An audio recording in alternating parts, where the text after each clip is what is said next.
विविध नय कल्लोल विमला बृहज ज्ञानाम्भोभिर् जगति जनतां या स्नपयति इदानीमपेशा बुद्ध जन मरालय परिचिता महावीर स्वामी नयन पथगामी भवतु में। अहिंसा परमो धर्म की परम पूज्य आचार्य भगवंत गुरुदेव श्री विद्यासागर जी मुनि महाराज की, बंधा जी के महाआश्चर्यकारी श्री अजित नाथ जी भगवान की, समस्त मुनि संघ की।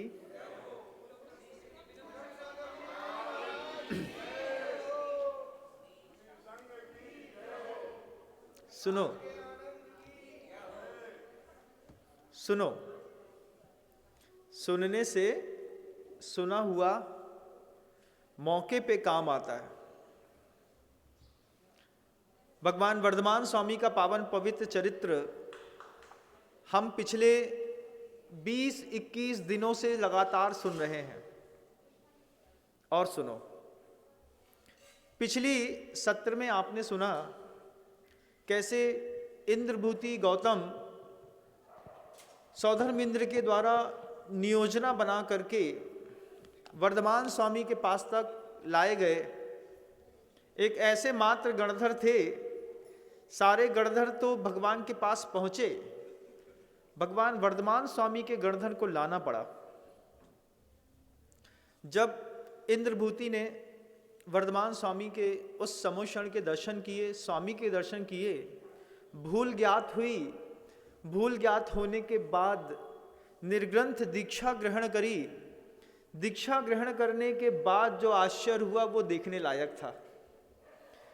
66 दिनों से वर्धमान स्वामी की जो ध्वनि 65 दिनों से नहीं खिर रही थी, वो 66वें दिन गौतम गणधर के दीक्षा लेने के बाद खिरी।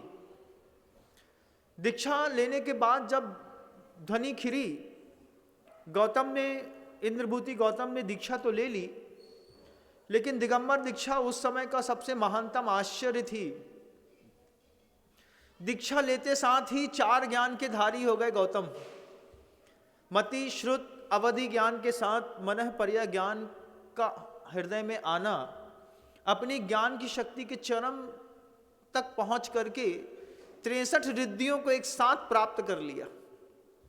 कल तक जो बलि देता था, कल तक जो बलि के धर्मों की प्रभावना करता था, उन गौतम स्वामी को मुनि दीक्षा ग्रहण करने के बाद 63 रिद्धियां एक साथ पैदा हुई। 63 रिद्धियां जब एक साथ मिल गई, 63 रिद्धियों के बाद जब वर्धमान स्वामी की प्रथम देशना खिरी, कई लोग बोलते हैं अक्षरात्मक होती है, कई लोग बोलते हैं अनाक्षरात्मक होती है, कई लोग कहते हैं कि नाद के रूप में होती है। स्वामी जैसे भी बोले, लेकिन इसको ध्यान रखिएगा कि आपके कान तक आते आते उस नाद का अक्षर रूप में परिवर्तन हो जाता है। भगवान महावीर स्वामी मान लीजिए नाद रूप में भी बोलते हैं, ओम की ध्वनि भी बोलते हैं, तो वो तदनुरूप भाषा में परिवर्तित होकर के प्रत्येक भव्यजन को सुनाई देती है। वर्धमान स्वामी ने जब पहली बार अपनी ध्वनि 12 वर्षों के बाद केवल ज्ञान के बाद खोली, खोलने पर आश्चर्य घटित हुआ। गौतम स्वामी ने अपने कान से सुना जैन शासन की सबसे बड़ी शक्ति के बारे में, जब वर्धमान स्वामी बोले अहिंसा परमो धर्म। रोज सुनते हैं आप अहिंसा परमो धर्म की जय, बोलते भी हैं, लेकिन आपके अहिंसा परमो धर्म सुनने में और वर्धमान स्वामी के अहिंसा परमो धर्म के सुनने में बहुत अंतर निकल गया। जिनके पास 63 रिद्धियां हो, उन 63 रिद्धियों का कुछ वैभव मैं आपको दिखाऊं तो आपको आश्चर्य लगेगा कि क्या वर्धमान स्वामी की देशना सुनने पर, दीक्षित होने पर वर्धमान स्वामी के पास, गौतम गणधर के पास क्या शक्ति आई।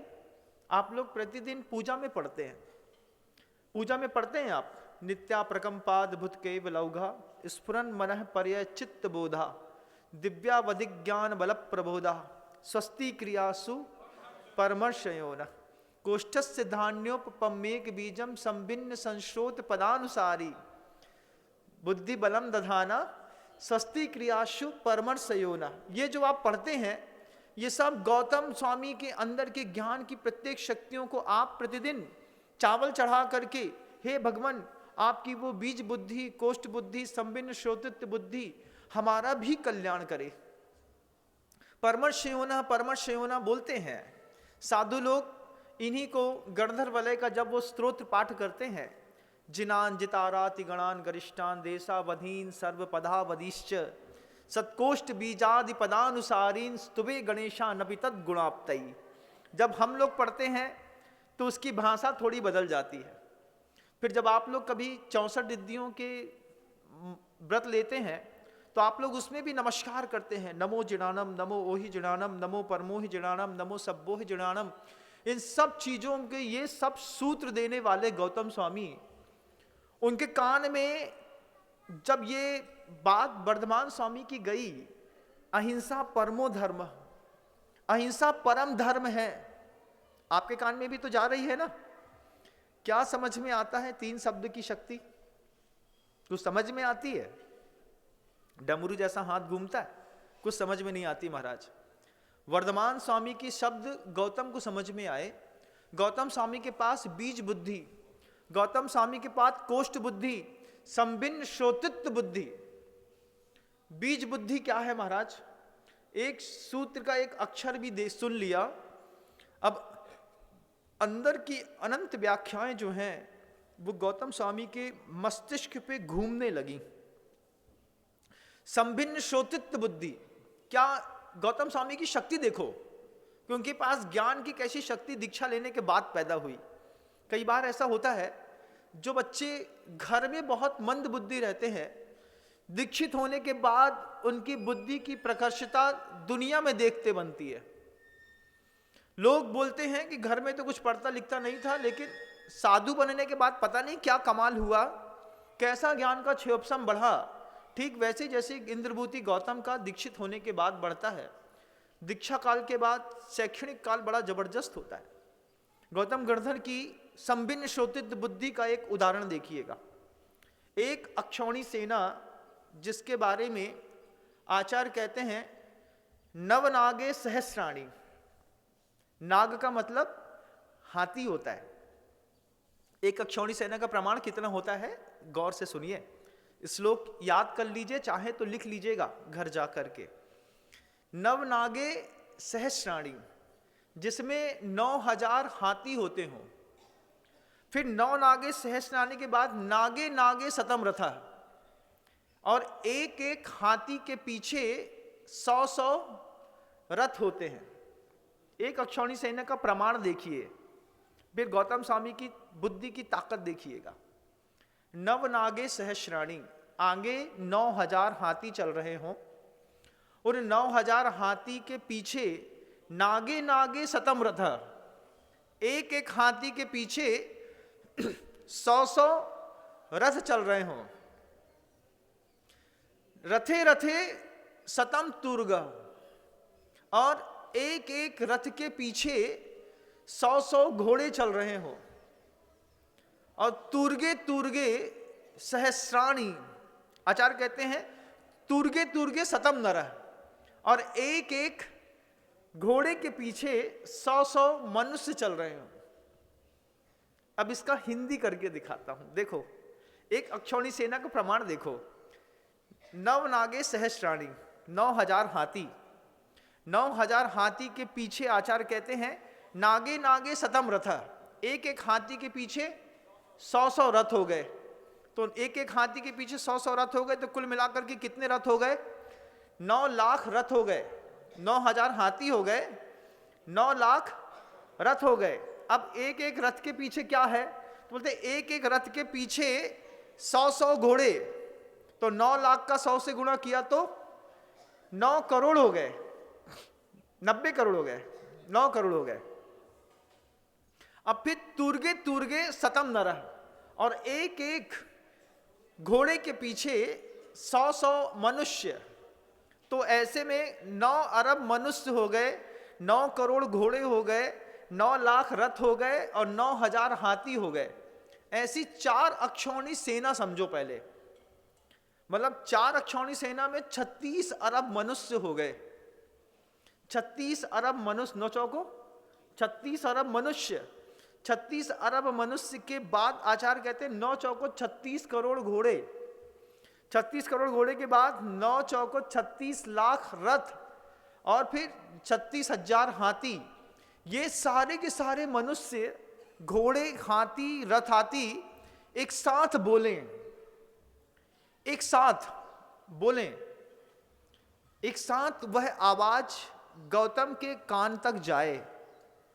तो गौतम स्वामी के अंदर संभिन्न श्रोतित्व शक्ति इतनी जबरदस्त है कि वो 36 अरब व्यक्ति के एक एक प्रश्न को जो एक साथ बोला गया है, अकेले एक एक साथ एक एक करके उत्तर देने की क्षमता रखते हैं। क्या है ताकत देखो ना। दीक्षा लेने के बाद ज्ञान का क्षयोपशम देखो, दीक्षा लेने के बाद धर्म की, अहिंसा की ताकत देखो। जिसको बीज बुद्धि है, कोष्ठ बुद्धि है, संभिन्न श्रोतित्व बुद्धि है, आपको पता है कि ये खसखस का दाना है, लेकिन उन ज्ञानी को पता है कि इस खसखस के दाने से कितना बड़ा पेड़ निकलेगा और उस पेड़ में कितने खसखस के दाने होंगे। ऐसे बीज बुद्धि के धारी, कोष्ठ बुद्धि के धारी, जैसे एक वेयर हाउस में बहुत सारे धान रखे हों। अब उस धान में तो पता है आपको कि चलो 5 प्रकार का धान रखा है, लेकिन उस ज्ञानी को पता है कि एक एक बोरे में कितने कितने दाने रखे हैं। ऐसा ज्ञान का क्षयोपशम गौतम गणधर का। उन्होंने जब सूत्र सुना, अहिंसा परमो धर्म, संसार की सबसे बड़ी शक्ति है अहिंसा, उस शब्द को सुनकर के गौतम गणधर भावुक हो गए। भावुक होकर के आंखें लाल होकर के गहरा गईं। वो आंख बंद करके ऐसा सोचते रहे कि भगवान आपने कह तो दिया कि अहिंसा परमो धर्मा, लेकिन जिसकी जासी बुद्धि है उसको उतनी समझ में आता ना। हम अहिंसा परमो धर्म की परिभाषा बस इतनी समझते हैं कि जीव को नहीं मारो सो अहिंसा धर्म हो गया। लेकिन गौतम गणधर क्या सोचते हैं?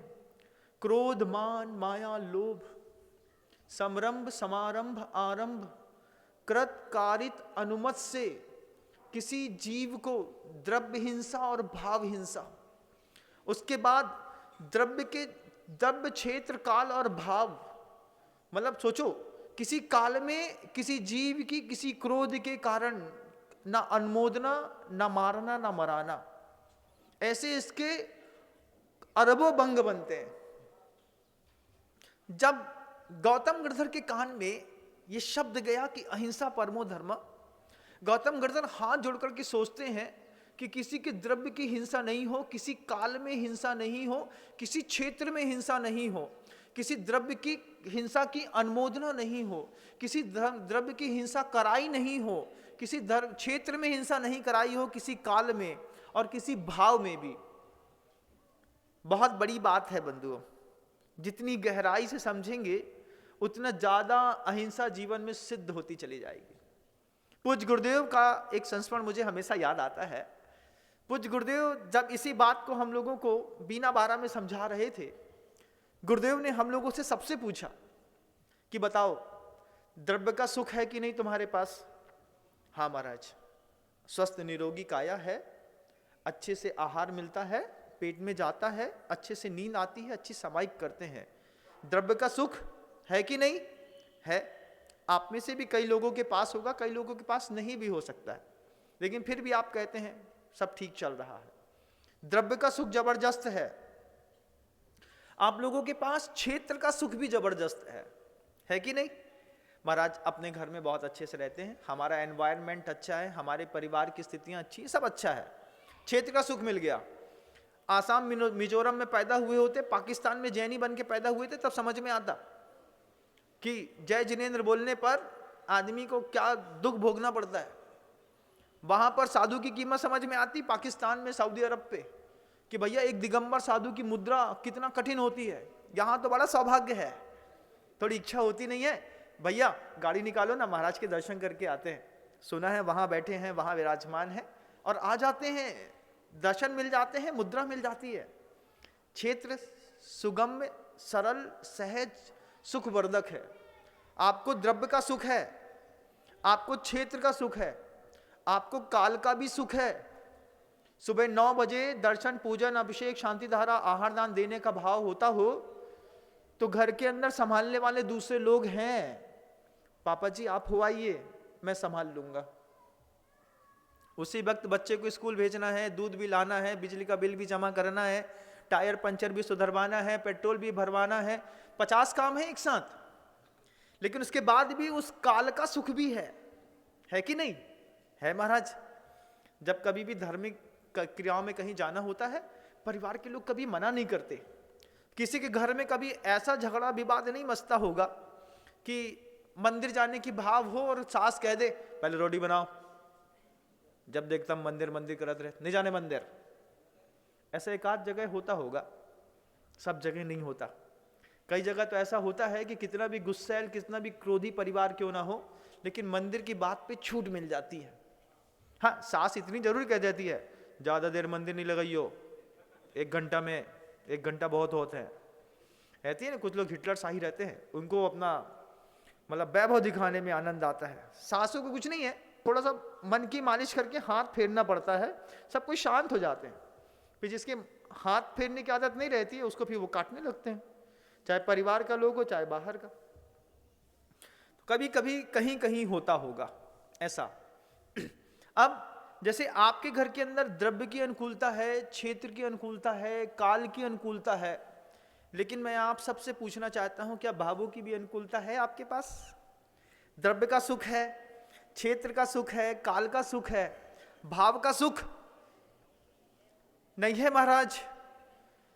भाव से कितने पाप करते हो, भाव से कितना दर्द सहते हो, भावों से कितना क्लेश करते हो, चिंता करते हो, कालुष्य का भाव लाते हो। कभी सोचो कि हमारे जीवन में भावों का सुख नहीं मिला। क्यों नहीं मिला? क्योंकि हमने अहिंसा परमो धर्म की मोटी परिभाषा सीखी। जीव को नहीं मारना अहिंसा है, ये सीख लिया, लेकिन ये भूल गए कि एक भगवान वर्धमान स्वामी का एक और बड़ा सूत्र है, जियो और जीने दो। जियो और जीने दो का सूत्र कहता है खुद अच्छे से जियो, और जो नहीं जी पा रहा है उसके लिए जीने की व्यवस्था बनाओ। उस तीर्थ अगर नहीं जी पा रहा है तो तीर्थ के जीने की व्यवस्था बनाओ। कोई साधर्मी नहीं जी पा रहा है तो साधर्मी के जीने की व्यवस्था बनाओ। कोई भी जीव दिखता है, अगर वो तुमको दिखे कि ये व्यक्ति दुखी है, तो उसके दुख का दर्द गौतम स्वामी जैसे अपने अंदर महसूस करते हैं, ऐसे आपको भी अपने आसपास के वातावरण में कोई दुखी मिल जाए, उसका दर्द महसूस करो और उसको सुखी बनाओ। ये जियो और जीने दो का सूत्र है महाराज। हम तो समझते थे अच्छे से जियो और जौन जैसो जी रहा सो को जियन दो, तो को टाको नहीं। फिर तुम्हारा उसके जीवन में प्रवेश क्या हुआ? तुमने उसके लिए क्या किया? एक पान दुकान लगाने वाला जैन समाज का व्यक्ति 25 साल से पान की दुकान लगा रहा है, तुमने बोला हम तो कुछ की टोकत ताकत नहीं है, उठाओ भाई उसको, उठाओ। क्या बात हो गई? क्या उठा नहीं सकते? उठा सकते हैं। किराना की दुकान करते हो, कपड़े की दुकान करते हो, मार्केट है, एक जैन परिवार है, उसको उठाओ। हमने दूसरी संप्रदाय में देखी खूबी कि एक छोटा सा व्यक्ति आया, नाम नहीं लेना चाहता किसी का, आप भी समझते हैं, बहुत स्मार्ट हैं वो लोग, पूरी कौम स्मार्ट है। किराने की दुकान की मंडी में एक दूसरे शहर से उनका साधर्मी बंधु आया, और साधर्मी बंधु जैसे ही आया बोला मेरे पास कुछ है नहीं। उनको बस एक ही चीज लगी कि साधर्मी है, जिस गुरु को हम मानते हैं उस गुरु को ये भी मानता है। सारे के सारे मंडी के लोगों ने निश्चित कर लिया, किराना की मंडी थी, अगले 6 महीने तक कोई भी माचिस नहीं बेचेगा। कौन माचिस बेचेगा? माचिस सिर्फ इसके यहां बिकेगी। और उसको माचिस लेकर के बैठा दिया, बोले हम पूरा किराना बेचेंगे, हमारे यहां जब कभी भी कोई माचिस खरीदने आएगा तो तेरे यहां भेजेंगे। तेरे यहां बेच करके क्या किया भैया? माचिस तो वो कॉर्नर में दुकान है, उसके यहां जाओ। अब लोगों को भेजा, लोगों को भेज करके उसको आइडेंटिफाई किया, उसकी पहचान बनाई, उसका व्यवहार बनाया। फिर एक माचिस 6 महीने के लिए मात्र छोड़ दी अपने काउंटर से और सामने वाले को संपन्न कर दिया पैसे से। अब उससे बोल दिया तू अपना धंधा खुद कर, अब हम भी माचिस बेचेंगे और तू भी माचिस बेचना। लेकिन 6 महीने में अगर कहीं प्रतिष्ठा बन गई तो 6 महीने की प्रतिष्ठा, 6 महीने के सहयोग मात्र से, एक वस्तु के त्याग मात्र से वे कौम के लोग अपने परिवार के लोगों को उठा लेते हैं। उठो, हम तो हैं, उठो उठो। जैसे छोटा सा बच्चा अपने घर का नाली में गिर जाता है, उसको उठाते हो कि नहीं? कुछ गलत करता है तो उठाते हो कि नहीं? उठाते हैं महाराज। लेकिन वही पड़ोसी का मिले तो फोन करत, काय माधुरी तुमा मोड़ा नाली में गिर गओ, उठा लियो तो ना। अब भैया तुमने देखा तो तुम नहीं उठा सकते थे? उठा तो सकते थे महाराज, लेकिन हमने सोची उनको मोड़ा है तो बेसंभाले। यही बात अगर हम लोग सोच लेते कि भैया तुम अपनो उठाओ, हम अपनो उठा रहे हैं, तो क्या होता? साधर्मी, वात्सल्य, परस्पर उपग्रह, जीवानाम, ये सूत्र सब निरर्थक हो जाते। लेकिन गुरुओं ने सिखाया इस बात को, अपने को भी सीखना है। अपने मोहल्ले में, गांव में, नगर में कोई भी साधर्मी मिलता है, कोई भी अहिंसक मिलता है, साधर्मी का मिलना अलग बात और अहिंसक का मिलना अलग बात। लेकिन मैं दोनों के लिए बोल रहा हूं। आपको अगर साधर्मी मिल जाए, एक जैसी विचार, एक जैसी आचार, एक देव जैसे देवशास्त्र गुरु को मानने वाले गिरे हैं तो उठाओ, उठो, चलो हम उठाते हैं। अपना सौभाग्य है, आज मौका मिला है तो उठा के दिखाओ। हम किसी और को उठाएंगे, कोई हमको उठाएगा। तरक्कियां ऐसे ही होती बंधुओं, जैसे आज उसको अपनी जरूरत है, ऐसे अपने को भी कभी किसी की जरूरत पड़ेगी। उठाया उसको, साधर्मी को भी और अहिंसक को भी। मान लो नॉन जैन भी हैं, लेकिन अहिंसक हैं, शुद्ध हैं, मंद कसाय वाले हैं, अच्छे परिणाम वाले हैं, भाई साहब चिंता नहीं करो, हम हैं, आप तो उठ जाएंगे। उठा दिया। ये अनुबंध की तरह जबरदस्त है, लेकिन हम भूल गए। लेकिन वहां आचार्य भगवंत कहते हैं, हम लोग को बताते गुरुदेव कि देखो तुमको द्रव्य का सुख मिलता है, क्षेत्र का सुख मिलता है, काल का सुख मिलता है, लेकिन भाव का सुख नहीं मिलता। भाव में कब कलुषता पैदा हो जाए, भाव में कब हिंसा का भाव पैदा हो जाए। अच्छे समझदार बुद्धि वाले लोग भी घर के अंदर बैठे बैठे आत्महत्या के बारे में चिंतन करने लगते हैं, मर ही जाए सो अच्छो है। ये क्या बात हुई? ये भाव का दुख है, ये भाव का कलंक है। आचार्य भगवंत बार बार कहते हैं कि जब गौतम स्वामी को ये बात का ज्ञान हुआ कि अहिंसा परमो धर्म, गौतम स्वामी सोचते हैं कि मैंने भाव से कितनी हिंसा करी है, मैंने द्रव्य से कितनी हिंसा करी है, मैंने क्षेत्र में, मैंने काल में, ऐसा कौन सा अतीत की सारी पर्याय, मन पर्याय ज्ञान के धारी थे, अवधि ज्ञान के धारी थे, उनको स्वयं अपना भी दिख रहा था। आंख डबडबा गई गौतम गणधर की, और उसके बाद उनको लगा कि भगवान वर्धमान स्वामी ने मुझे तो कह दिया, अब मैं भी जनता को कुछ कह दूं। क्योंकि वर्धमान स्वामी सीधे जनता से संवाद नहीं कर रहे थे। वर्धमान स्वामी ने निश्चित कर लिया था कि मैं गणधर से बोलूंगा, गणधर पूरी दुनिया से संवाद करेगा। हर बड़ी पार्टी का एक स्पीकर तो होता है, अपने घर में भी कोई स्पीकर बनाइए।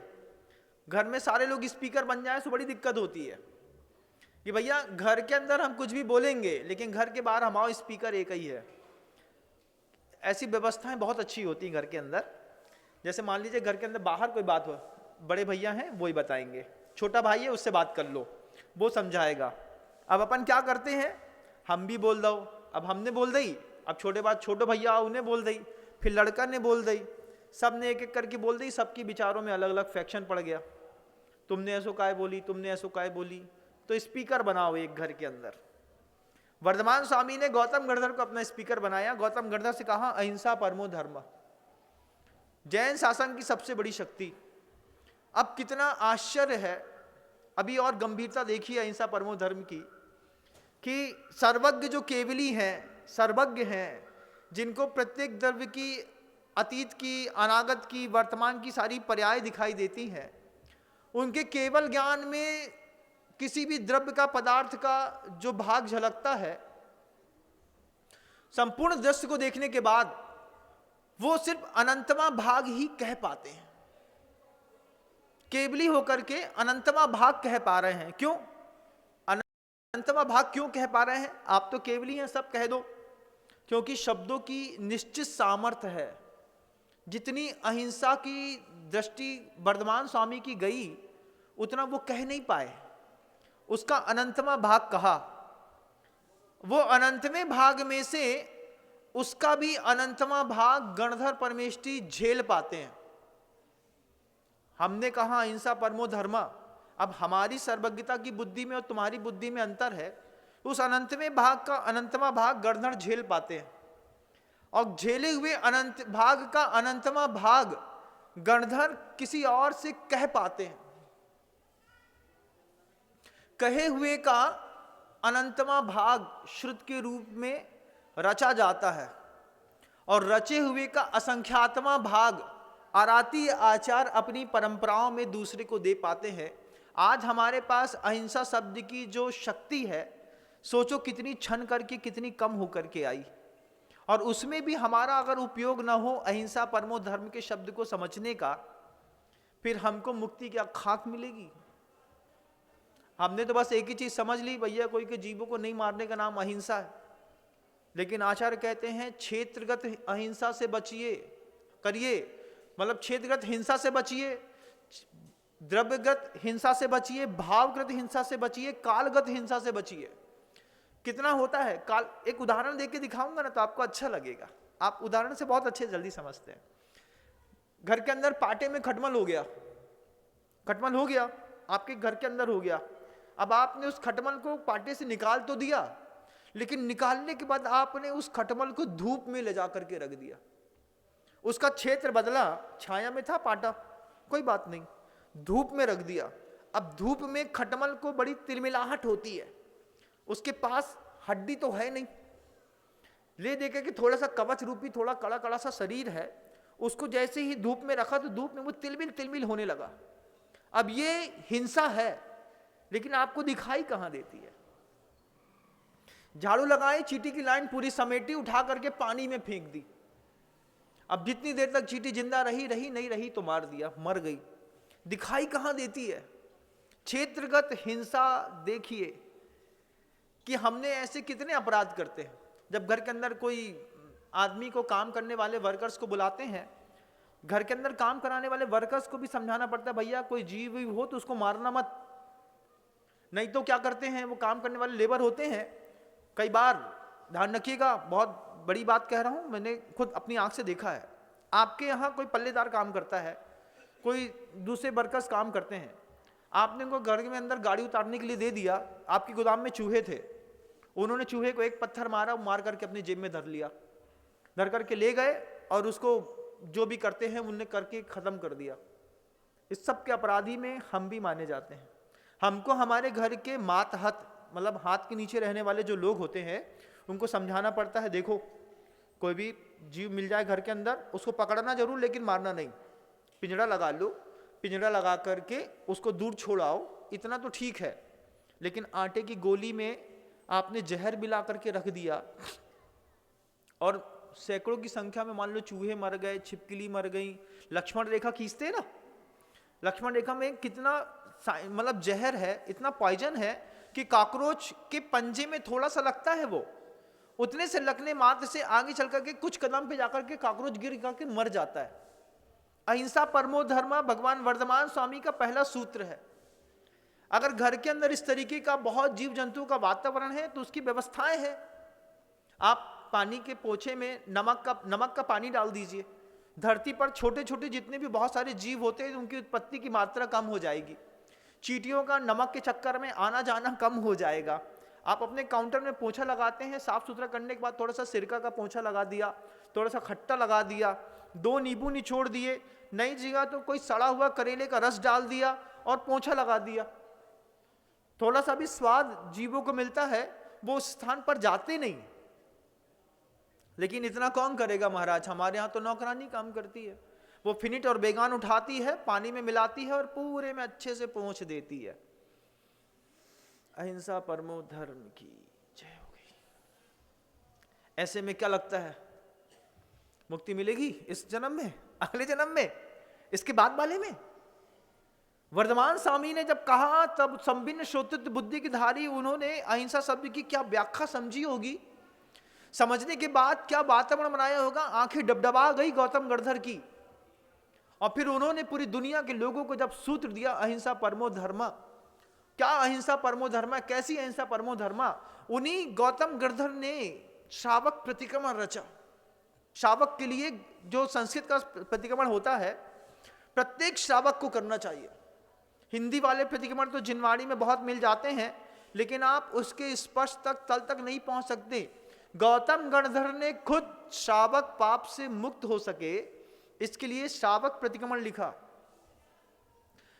मुनि प्रतिक्रमण लिखा, बृहद प्रतिक्रमण लिखा, पाक्षिक प्रतिक्रमण लिखा, और लिख करके दे करके दुनिया को बताया कि इस तरीके की हिंसा तुम्हारे जीवन में होगी, इस तक दृष्टि लेकर के जाना। सीखना, समझना, सुधरना, संवरना सब तुम्हारे हाथ में। क्योंकि अज्ञात भाव की परिभाषा आचार्य पूज्यपाद भगवंत ने बड़ी गजब की लिखी बंधु। प्रमाद मदाद व अनवबुद्ध प्रवर्त्य इति अज्ञात भाव।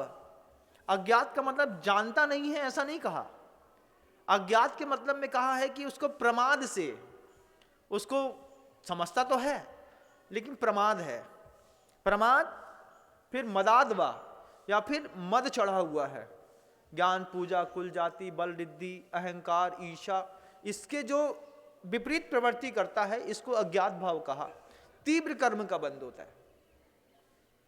आज सुनो, कभी जीवन में काम आएगा। आज प्रवचन सुनो, जब अभी सुनते सुनते जब चौके की पट्टी साफ करोगे तो समझ में आएगा कि पीछे छोटे छोटे छेदों से बहुत सारी चींटियां निकल रही हैं। इनका क्या करें महाराज। एक सबके सीजन आते हैं, बारिश के दिनों में ज्यादा निकलते हैं, गर्मी के दिनों में भी कुछ शांत हो जाते हैं। गर्मी के दिनों में अपने पूरे मकान को, सिस्टम को पूरा अपडेट करिए, जहां पुट्टी भरनी है, जहां चूना लगाना है, जहां जो भी और व्यवस्थाएं करनी है यथा योग्य व्यवस्थाएं करिए। लेकिन छोटी छोटी चीजों को छोड़ देते हैं, फिर बड़ी बड़ी चीजों की हिंसा करके ना जाने क्यों पाप कमा करके किसी और क्षुद्र गति में चले जाते हैं। वर्धमान स्वामी का शासन गृहस्थ को, संसारियों को और मुक्त आत्माओं के होने वाले पुरुषार्थ करने वाले लोगों को सबको पहला सूत्र दिया वर्धमान स्वामी ने, अहिंसा परमो धर्म। गौतम गणधर की संभिन्न श्रोतृत्व बुद्धि थी, उस शब्द को इतना डिफाइन किया, इतना समझा, इतना सोचा। उसके बाद गौतम गणधर की आंख से आंसू आए, प्रतिक्रमण मिला, लोगों को उपदेश मिला, अनंतवा का अनंतवा, फिर अनंतवा, फिर अनंतवा, फिर असंख्यात्मा भाग पुस्तकों पे लिखा है बंधुओं। उसका भी कितना समझ में आता है कौन जानता है। हम जैन शासन मिला है सौभाग्य से। मैं हमेशा कहता हूं, जब कभी भी मंदिर आओ तब ऐसा महसूस कराओ अपने आप को कि पहली बार भगवान देख रहा हूं। देशना सुनो, कोई भी प्रवचन सुनो गुरुओं का, लगे कि पहली बार प्रवचन सुन रहा हूं, आज तक मैंने कुछ सुना ही नहीं। पहली बार कोई मुझे अहिंसा की परिभाषा समझा रहा है, पहली बार कोई मुझे दया और क्षमा का उपदेश दे रहा है। मुझे ऐसा ही करना है। अपने आप को हमेशा पहले पायदान पर खड़ा हुआ देखोगे तो रोज तरक्की करोगे, क्योंकि आपकी आदत में है। मान लीजिए सुबह से लेकर शाम तक धंधा खूब चल जाए, भयंकर वाला। भयंकर वाला क्या? अरे महाराज, दीपावली का सीजन था, सुबह दुकान खोली नहीं कि 5 फ्रिज एक साथ बिक गए। एक आदमी आया, बोला 100 कंबल दे दो। अपनी तो लॉटरी लगी महाराज। फिर क्या रहा, दिन भर चलता रहा।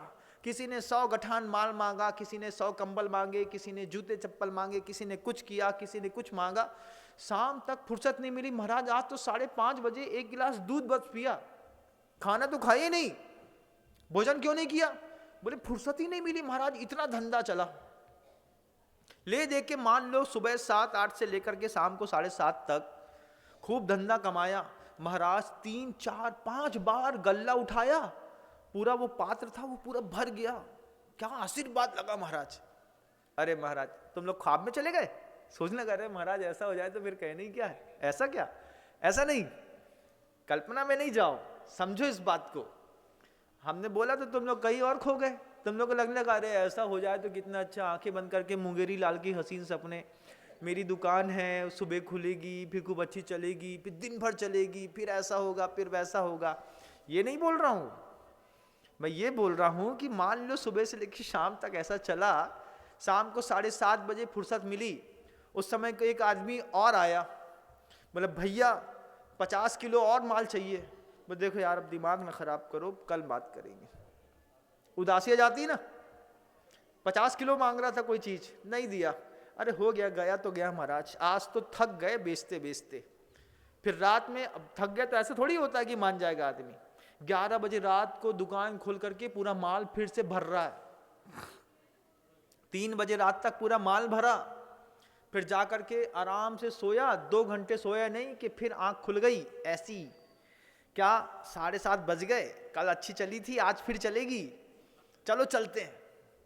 तो फिर सुबह 7:30 बजे से कोल्हू के बैल के जैसे लग गए। ये जिंदगी है क्या? लेकिन इसको सोचने में, विचार करने में तुम लोग को बड़ा मजा आता है। अरे महाराज ऐसा हो जाए, 1 हफ्ते ही चल जाए, अपना तो काम हो गया। लेकिन ऐसा नहीं। वहां पर गौतम स्वामी कहते हैं कि जैसे तुमको बहुत ज्यादा पैसा कमाते कमाते कभी कभार पैसे से विचिकित्सा का भाव हो जाता है, ऐसे कई बार प्रवचन सुनते सुनते, उद्बोधन सुनते सुनते, मंदिर जाते जाते एक अजीब सी उदासी आ जाती है, अरे बहुत कर लिया मंदिर। ऐसा भाव कभी मन के अंदर पैदा नहीं करना। जब कभी भी मंदिर जाओ, जब कभी भी अपने गुरु को देखो, भले तुम्हारे मोहल्ले में गुरु चातुर्मास कर रहे हैं, लेकिन जितनी बार देखो तो ऐसा सौभाग्य मानो कि पहली बार देखने मिला, पता नहीं कल मिलेगा कि नहीं मिलेगा। हे भगवान आपके चरणों में नमस्कार। जैन शासन झुकने की कला बोलता है बार बार, विनयो मोक्ष मग्गम कहा। जब उपकरण दिए गए पिची का मंडल, उससे पहले विनय दे दी गई। बोले विनय नहीं करोगे तो जैन शासन में कभी ऊपर नहीं उठ पाओगे। गौतम स्वामी की आंखें डबडबा गई। वर्धमान स्वामी का चेहरा देख करके बोले भगवान ये क्या सूत्र कह दिया। गौतम स्वामी को मन पर्याय ज्ञान, अवधि ज्ञान था। पिछली पर्यायों की जितने पाप, जितनी हिंसा थी, वर्धमान स्वामी के कहने मात्र से दिखाई देने लगी। मेरे कहने से अगर तुमको तुम्हारे जीवन की हिंसा दिखाई देती हो तो देखने की कोशिश करिएगा। भाव हिंसा भी, द्रव्य हिंसा भी, क्षेत्र हिंसा भी, काल हिंसा भी, कृत्य कार्य से अनुमोदना वाली हिंसा भी, संरंभ वाली भी, समारंभ वाली भी, आरंभ वाली भी, क्रोध वाली भी, मान वाली भी, माया वाली भी और लोभ वाली भी, नौ कषाय वाली भी, राग द्वेष वाली हिंसा भी देखिएगा, हास्य वाली हिंसा भी देखिएगा। हंस हंस के ऐसी हिंसा करते हैं कि उस हिंसा से दूसरे आदमी का तो दिल ही टूट जाता है। घर के अंदर नहीं हंसते, जब कुटिल मुस्कान से हंसते हैं तब कैसा बुरा लगता है सामने वाले को। देखो टॉन्ट मार रहे हैं, आपका इंटेंशन सामने वाला अपने ऑटोमेटिकली पकड़ लेता है। तो ये हास्य की हिंसा, रति की हिंसा, अरति की हिंसा, भय की हिंसा भी होती है ना बंधु। भय के मारे कई बार ऐसा वातावरण बना देते हैं, शोक की, रति अरति, भय, शोक, जुगुप्सा, फिर बेस संबंधी हिंसाएं, द्रव्यच्छेद काल संबंधी। कितना विस्तार है जैन दर्शन का। और सोचो एक साधु परमेष्ठी को हर हिंसा से मुक्त होकर के वो आंख बंद करके बैठता है, उसके ध्यान में और तुम्हारे ध्यान में क्या समानता हो सकती है? हो सकती क्या? लोग बोलते हैं महाराज 1 ही फुट को अंतर है, आप 1 फुट पाटा में ऊपर बैठे, हम नीचे बैठे, आपने कपड़ा उतार दे, हम भी उतार दे हैं, हवा मौका है। सो सिर्फ कपड़ा नहीं उतारा, वो दिगंबर है तन से भी और मन से भी। हम तन के दिगंबर तो कई मिल जाएंगे, लेकिन मन का दिगंबर होना कठिन होता है। गौतम स्वामी को अपनी पूर्व पर्याय पूरी हिंसा दिखाई देने लगी, आंखें डबडबा गई। आगे के संवाद फिर जारी रखूंगा, आज शब्दों को विराम देता हूं। गुरुदेव श्री विद्यासागर जी महाराज की। जा वाणी के ज्ञान से सूझे लोकालोक, सो वाणी मस्तक नमु सदा देत हूं धोख। हे जिनवाणी भारती तो हे जपो दिन रैन, जो तेरी शरणा गहे सो पावे सक्षम।